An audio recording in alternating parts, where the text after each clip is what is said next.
Calling all units, calling all units. Donut Shop has a fresh dozen. Go ahead and take a 1040.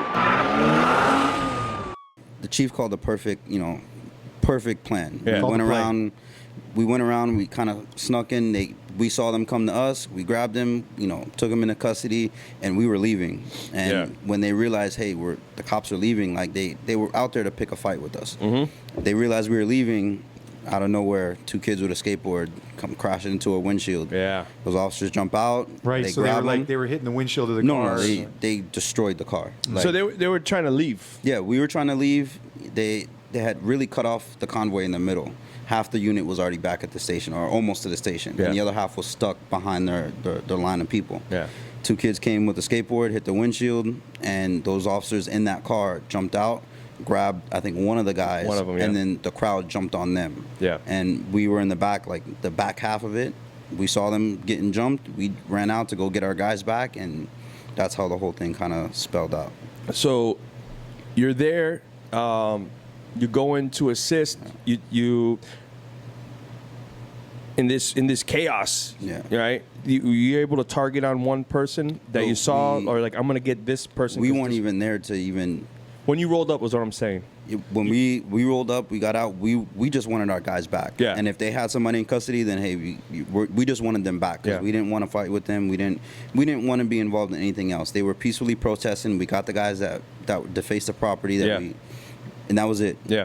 We just wanted them back, and as we were creating a circle around them to protect them, to finish whatever they were doing, I got approached and someone swung on me, and that now you have to go to jail too. And as I'm taking that person into custody, I ended up getting kneed in the face, and then as I'm jumping on that person who kneed me, here comes a skateboard. Bing. Yep. As the donut operator would say, bopped them on the head. You got hit with a truck. It looked like the truck of the skateboard. It was the truck of the skateboard. Which is the metal part that holds the wheels. Yeah, so shout out to the skateboarders, because we do have a skate park right near the station. Yeah, and I see them out there. That skate park had just opened too. Yeah, so it's pretty new. I remember seeing it under construction. Nothing against skateboarders, but we're against skateboarders that bop officers on the head. Well, and that's kind of the weird thing when you watch the protests across the country. Skateboards ended up being used as weapons a lot of times, as a weapon of opportunity, which is unfortunate because it's a means of transportation for a lot of people. Yeah. It's an activity for people, and right near the police station underneath I-95, there's a really nice brand new skate park that people do some awesome stuff, and so it kind of mixes the world. But think about it. It's easy to get around. You put it on your arm, and then you can boost. Hey, man, it's not a weapon. It's not a weapon. Strap it to your backpack. But even like me personally, I've had skateboards. Like I have a skateboard. Longboard or the longboard? The electric one though. I'm lazy. Oh, electric one. But even if you were just walking around Miami, even if you were wearing cleats like Nick might have back in the day, and he's got a baseball bat strapped in there, we might look at somebody a little bit and be like. But Nick's like, hey, I'm just a baseball player. But what I gotta have that voice? That was your voice. Oh, hey, boys and girls, it's Mickey Mouse. So but that's what the skateboard kind of doing the same thing. So you get hit on the head with the skateboard. Yep. You get out of there. You affect an arrest. You get people affect an arrest, and then you guys bounce. Yep. So we get in the car. We take off. Did you feel it? I didn't feel it till we got back to the car when they're like, hey, listen, we can't, we got to hold the line. There's more officers coming. I get back to my car, and I have a twin brother, and that day I was riding with my twin brother, and hey, grab your helmets. Grab my helmet, and I just turn around, and he goes, hey, take your hat off, your glass. Like, you all right? And I go, yeah, I'm fine. He goes back, and he's like, no. Pulls me off the line. He takes my spot there, and I'm in the back with the supervisors for the rest of the incident. We get back to the station. Hey, I got a real bad headache. Puke right before we go inside. We take care of the paperwork, and like it was so loud, like with all the people that were in there, the officers doing paperwork, I couldn't sit in the room. Yeah. So I go, hey, I'm gonna go do this in the car. I get in the car, and the headache's still throbbing. Take some Excedrin, because I played football. I've had concussions. I always keep some type of headache medicine on me. Well, that's what I wanted to tie it back to. Is you played football. Yeah, I did. You've had concussions before. Yeah. So this had all the symptoms. So I had all the symptoms. You took some Excedrin. Couldn't shake the headache. The headache actually got worse. So we end up going home. On the whole ride home, the headache's worse. It's getting worse. Did you know you got hit in the head No, at that point? I had no clue. Like we were out there. It was a fight at the end of the day. Yeah. Like Yeah, you had some tunnel vision probably. Yeah, it was tunnel vision. Hey, I was on. I had somebody that I'm worried about that person. I always tell the recruits and these officers, I'm like, hey, has anyone ever been into a fight? And they're like, yeah, well, you don't feel anything in a fight. Yeah. Like unless it's like a small percentage. Yeah, of the unless shots. you get knocked out. Yeah. You don't feel. Well, you don't feel anything in a fight. It's not until the next day when you wake up, you're like, oh Yeah. damn. Yeah. You know, and then Yeah. and then like, did I win the fight? Then you look in the mirror and like, nah, I didn't win the fight. I'm all jacked out, got a swollen eye, and I guess I didn't win.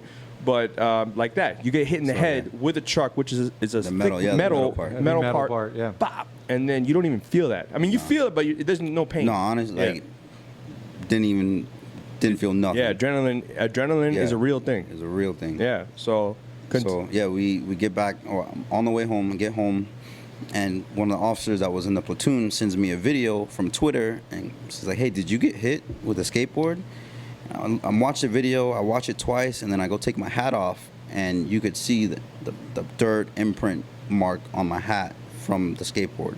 Wow. And I was like, yeah. I call the sergeant. We take care of all the paperwork, and I ordered a large pizza, 2-liter soda, ate the whole thing. large piece of 2-liter soda, and you're a fit guy. What's going on there? Oh, this is my concussion. Like, hey, I knew I had like Oh, okay.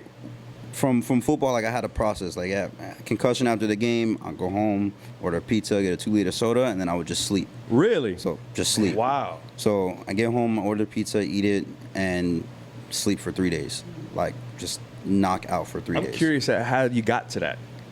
What The that soda and the process. pizza. Like, what was the process? College kid, and that was the only thing open, open at night. Yeah, it was Oh, I a thought- $10 pizza, Yeah, a $10 $1 pizza, 2-liter. Oh One- man, I thought there was some like medical recipe behind it. It was Nah, like, yeah, that was because just the Coke I'm bubbles. about to eat and sleep for. I'm not gonna eat for a couple of days. Yeah, Oh. he's got to hibernate. Yeah, Oh, like shit. that's really what it is, like a hibernation thing. They say it's really bad to go to sleep after you get a concussion. Yeah, You're not right. supposed to Yeah, go to It's sleep. the worst thing. But at the time, like, I had just bought my house. I was living by myself. It was just me and my dogs, and go in there, sleep for 3 days, and I wake up to my brother kicking in my front door because I haven't been to work, haven't answered the phone. Oh, you were scheduled to work? Yeah, I was scheduled to work Oh, my that God. Monday. Wow. And Wow. No one's heard from me. My brother kicks in my door. He goes, "Hey, like, they're sending people to the house right now to come look for you." Oh, my God. And he goes, "Are you all right?" I go, "Bro, my head." And he throws me in the car, takes me to urgent care, and they're like, "Yeah, you got a concussion, like a pretty good one." Lord. So that was Takes me back home, and I end up sleeping for like another week or two. wow. Oh my So God. didn't leave my house, my bed, nothing. So more pizza too, or no? No, I had someone come cook me. That's the other thing is because then you don't have to really cook it. You can just go eat it straight Yeah. out of the box. Like Cold it is pizza the bomb proof. Cold pizza is the best thing ever. Yeah. That's- I don't really mess with cold pizza. Yeah, I'm- I don't know. I got There's a always little this Italian. there's this run on toilet paper. I don't know why people aren't just ordering more pizzas Yeah. and then just stacking them up because then you can just keep eating them. I'm a Yeah, stick it in the oven. good Italian, for the next day. Italian. A little bit of Italian. I got Nick Italian wants- blood. Nick wants fresh tomato. I gotta have the thing. So I don't want to take a break yet. Yeah, I know okay. you're trying to push the break I won't. because I want to wrap this all up because then I want to get to the Questions. ending, the end, and the Yeah. questions and everything will happen at the end. So you have a concussion, right?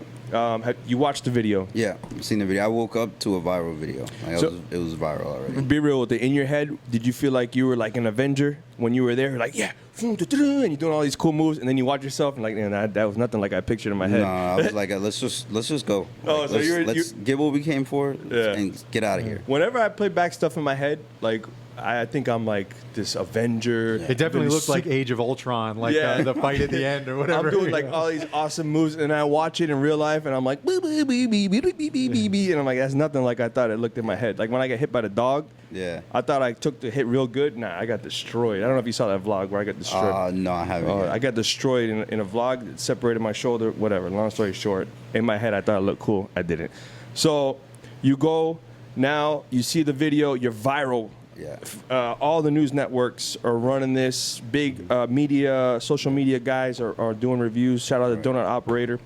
And then you see the gentleman in the video strike you in the head. How'd you feel about that? I was, at the time they were already using skateboards as weapons. They already threw them into the windshield. So Yeah. like it didn't surprise me, but it it didn't really click that, hey, yo, he hit me with it until I watched it, you know, the third or fourth time, and you can hear it hit me in the head. I was just like, okay, Wow. yeah, like we should probably go to the hospital, like it probably get looked at. Yeah. So, But emotionally, did you get, were you like, man, I can't believe this guy hit me in the head like that, man? not you at, just like- not at first, like, Yeah. you know, as cops, like when we're working. Yeah. You know, that it's not really, my safety isn't the most important thing. It's the guys around me. It's the people we're dealing with. Their safety is more important than mine. Yeah. So that really didn't click until, you know, after the fact. You know, my mom posted a video that went viral, and that's when it kind of hit me, like, that could have went completely, you know, another way. Yeah, because it's not right. Like, Yeah. you know, I don't know. It's kind of a sucker punch. It was a cheap shot. Like, you know? I wasn't looking, like, it's really like we were dealing with something else, and you took a cheap shot. Because you've seen it on a lot of videos during some of these protests when the officer has somebody underneath them and they're, you know, trying to effect an arrest or do a handcuff or something like that. And somebody comes in, people come in with these cheap shots. Like you see them a lot in New York. Yeah. You know, the guy runs up and just throws an uppercut right up into an officer's face or a kick. Yeah. And, you know, it's a weak area. And that's why kind of why the officers do the encirclement. Yeah, that's you know. that was the whole reason for the first circle is, well, hey, let's protect the guys, let them do what they have to do, and you know. But that's in a situation like that, it was a really us versus them type of mentality. Like for the public, really, it was us versus them, which it should never be. Like, you know, we were there, we didn't want anything bad to happen to anybody. Yeah. We want you guys to, you know, do your thing, be peaceful, be safe. You know, if you guys wanted to take a section of Biscayne to protest, we would have blocked the street for you guys. Right. We would have blocked the street so that way you can, you know, voice your opinion in a safe way so that nothing happens to you guys. And But that's what I've been saying the whole time. It's like we work together. We're cool. Like, yes, cool, man. Let's do it. What do you guys want to do? Let's go. Let's do it. It just so happens that they had ulterior motives, and they just wanted to pick a fight. Yeah, they just wanted to pick a fight that day. But it's good to hear your perspective, you know. And I have the same thing, but to hear your perspective about when you're in a situation like that and you have everyone screaming and everyone yelling, you don't know who is who. Yeah. So people are like, well, how can they target me? How can they target me? You're in a group of people that are yelling and screaming that just hit a police car, and you're pointing and you're not backing off when we show up. Because if a cop ever showed up when I was not a cop, I'd be like, oh, time to go. Even when I see police, even now, like, hey, I see cop. Yeah. Let's go the other way. Hey, Like, it's time to go. Yeah. yeah, I see police lights or something. Hey, we'll go around. Yeah. How you doing, sir? Thank you for Yeah. your service. I'm out. You know Yeah, what I because mean? there's all kinds of reasons. Like, you don't know, they're not there to mess with you, but might be somebody behind you that they're actually going to get or whatever. So and here are you're in the way. We show up and you see a large rowdy crowd, and we don't know who's who. So don't take it personal. It's just something like we might get hit in the head with a skateboard from any direction. That's what we deal with. But people they look at it from their own perspective, like, well, I'm not going to hit anybody in the head with a skateboard. And like it's not you. The big thing, like with this whole situation, is take a step back and look at the bigger picture. And like that's what it ended up being for me, was take a step back, look at the bigger picture, Yeah. and then make an opinion or make a decision. Well, and I know you're hesitant to do video stuff, and you're not a video guy per se. You don't like doing interviews. That's not what you're about. But in order to reach people and get your message out, because it's a very strong message, a very powerful one. Unfortunately, you got tossed into the fire. He's like, you got it. It was you woke up and hey, you gotta go. This is it now. You're on the face. You're the face of the country. It's all good, man. But it's a good face to be, man. It's a good face to be, and it's something that is needed. You know, hopefully things start slowing down a little bit. But I'm glad you're here and you're telling your story. So you go, right? You get bopped in the head, and then you see this stuff playing out. But so does the whole world, and the whole world wants heads to roll. Yeah. They're like, we need to find this guy who hit this officer in the head. And our department was very thorough, and social media helped a lot. They didn't stop. Real-time crime center was a big role. So all this stuff, all this information, and finally they're able to identify the person. Yeah. Flyers on the news and everything. It was a Once it headhunt. went to the news, they put the flyer out on the news. It was instantaneous. That, Yeah. that somebody came forward, and So then, did he turn himself in? I believe so. Okay. Like I think I was still light duty when they took him into custody, or he turned himself in. So when you saw the video, what'd you think? I can't believe this man, this big guy. No, it wasn't like I can't believe it was. It was the heat of the moment. Like they were using skateboards as weapons. Like it was.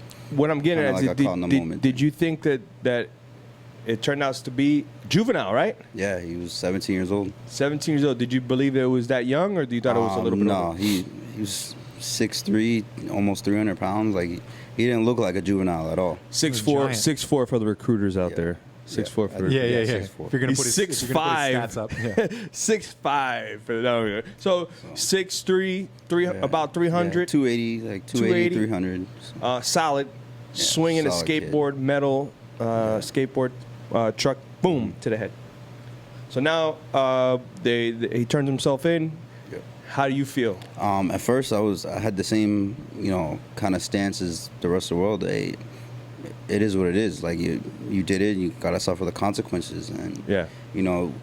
Once I got the word that it was, he was a juvenile, and it was, being taken to the juvenile courts, and I kind of, just let the system play out. Like I had, didn't have a lot of faith in the juvenile justice system.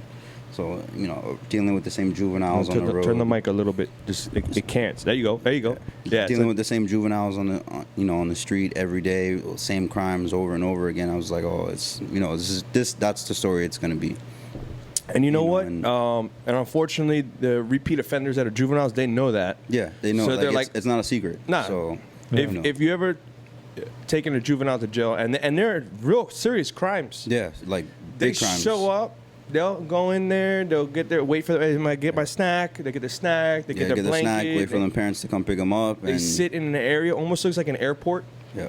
When there's Yeah, yeah. TVs on, playing Yeah. cartoons or something, and they hang out in there. and They wait for their parents to pick them up. Yeah. Yeah, same thing for us. And then when I worked in the high school, it was you were picking up kids for real stuff, the drugs and the distribution and stuff like that too. It's a real slippery slope because they're serious crimes, but And they're they, kids. Like, they're kids and they saw futures. So So it's a that really like that was one of the delicate hardest things to kind of accept.